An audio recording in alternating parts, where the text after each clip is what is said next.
जय हरी.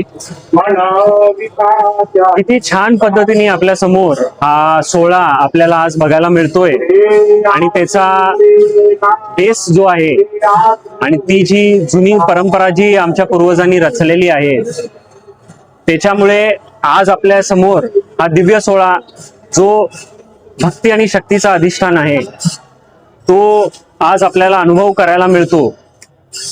ह्याचा अभिमानही आम्हाला आहे आणि त्याच घराण्याने ज्या घराण्यानं हे सगळं काही आपल्या माऊलींच्या साठी अखंड पद्धतीने आजपर्यंत दिला आहे किंवा ती सेवा मांडलेली आहे त्याचा एक भाग म्हणून मला आज अभिमानही वाटतो.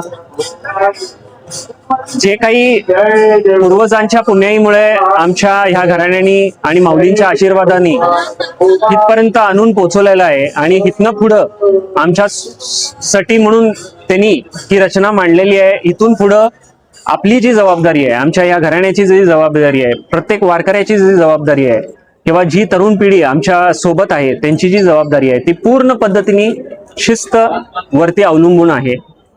जर जी रचना आमच्या पूर्वजांनी जी ठेवलेली होती ज्या अनुषंगानं आज आपण इथं आहोत त्या मुद्द्यावरती जर आपण जितकं जास्त पद्धतीने फोकस केला तर ते सगळं काही जी रचना होती ती एक डिसिप्लिन म्हणून जो आपण म्हणतो त्याच्यावरती रचवल्या गेलेली होती. तोच जो पाथ आहे, जी दिशा आम्हाला त्यांनी दाखवलेली आहे त्याच्यावरती आपण अंमलबजावणी करून त्याच्यावरती जितकं होईल तितकं फोकस करून आज जे काही आपल्याला दिव्य पद्धतीने दिसतंय त्याला सुखरूपेनं आणि छान पद्धतीने आपल्या समाजाच्या समोर, कारण हे जे काही आपण पुढं ठेवतोय आपल्या पुढच्या पिढीच्या साठी हा बेस जो शिस्ततेचा आहे तो फार महत्वाचा राहणार आहे. आणि एक समाज प्रबोधन जे आपण करतोय की बाबा जे काही रूढी मांडल्या गेलेली आहेत, जे काही पद्धती आहेत त्याच्यावरती आपण शिस्ततेनं आपण पुढा आपला पाऊल जो असेल तो पाडावा, म्हणजेच हा त्याच सुखरूपेनं आणि त्याच पद्धतीने पुढच्या पिढीपर्यंत पोचवण्यात येईल जे आमच्या पूर्वजांनी केलं, जे आम्ही करतोय आणि जे पुढची पिढी करील ते ह्या बेसवरती अवलंबून राहणार आहे.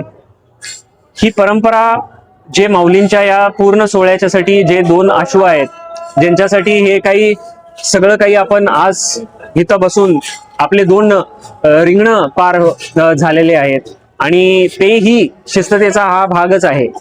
सो मला म्हणायचं आहे की प्रत्येक पाऊल जे आपण आता टाकतोय त्याच्यावरती जर डिसिप्लिन असलं तर ते फार छान पद्धतीने आपल्या समोर आणि फार पुढच्या पिढीच्या साठी आपल्याला एक रोल मॉडेल म्हणून आपण पुढं त्यांच्या समोर ठेवू शकतो. कारण हा सोहळा हा ठिकठिकाणी आणि दरवर्षी हा वाढणारच आहे, पण त्याच्यामध्ये जर शिस्तता आपण पाळली तर जे स्वरूप पहिला होतं तेच स्वरूप आजही आपल्याला दिसायला मिळेल. पूर्वीच्या काळामध्ये जे आपले वरिष्ठ वारकरी होते ज्यांची कल्पना आणि ज्यांचा एक माऊलींच्या प्रती जो प्रेम होता त्याच्यासाठी माऊलींना ज्ञानियांचा राजा जेव्हा आपण म्हणतो त्यांना एक लष्करी शिस्त लावण्याचा हा प्रयत्न होता. गुरु हैबत बाबांची कल्पना होती आणि त्यांच्याकडनं आपल्या समोर आज हे सगळं काही दिव्य स्वरूप दिसतोय. जी रचना माऊलींच्यासाठी, कारण माऊलींना ज्ञानियांचा राजा जेव्हा आपण पदवी संबोधित करतो तेव्हा ज्ञानियांचा राजा म्हटल्या आपल्याला राजाला राजश्रय देण्याचा जो काय कार्य होता तो त्या पूर्वजांनी आणि त्या वरिष्ठ वारकरी मंडळांनी तो मांडला होता आपल्या समोर आणि त्यांची कल्पना होती की ह्याला दिव्य पद्धतीने आपण पुढं समाजाच्या समोर ठेवायला पाहिजे. तर आज जो आपल्याला माऊलींचा तंबू दिसतोय तो शिस्तबद्ध पद्धतीने पुढं सगळ्यात पहिला मांडला जातो. जोपर्यंत तो उभारत नाही तेव्हा बाकीचे जे काही वारकरी आपले बंधू आहेत, जे दिंडी मालक आहेत, जे इकडं पालावरती ज्यांचे मानाचे दिंडे आहेत त्या रचना होत नाही. त्याच्यावरती सगळ्या पद्धतीने व्यवस्थित पद्धतीने आणि जो शिस्त मी आतापर्यंत म्हणलेला आहे त्या पद्धतीनेच हे मांडले जातात. आणि ह्या स्वरूपाला अजूनपर्यंत जे पूर्वीची रचना होती त्याच अनुसार आजही तीच रचना आज आपण बघतोय. त्याचा क्रेडिट हे पूर्ण आपल्या पूर्वजांची जी शैली होती, जे दूरदृष्टिकोन होता, त्याचा हा आज आपल्याला क्रेडिट त्यांना देण्यात आपण पाठीमागे राहत नाही. आणि ह्याच्या पुढेही आपण ह्याच पद्धतीने हा सोहळा शिस्तबद्ध पद्धतीने पुढे कसं चालू हे आपणच बघायला पाहिजे. आणि मला तेच पुढच्या पिढीच्यासाठी तेच आव्हान करायचं आहे की हे जे काय आपण पाहतोय हे शिस्त आहे आणि त्याच्यावरती हा पूर्ण सोहळा अवलंबून आहे.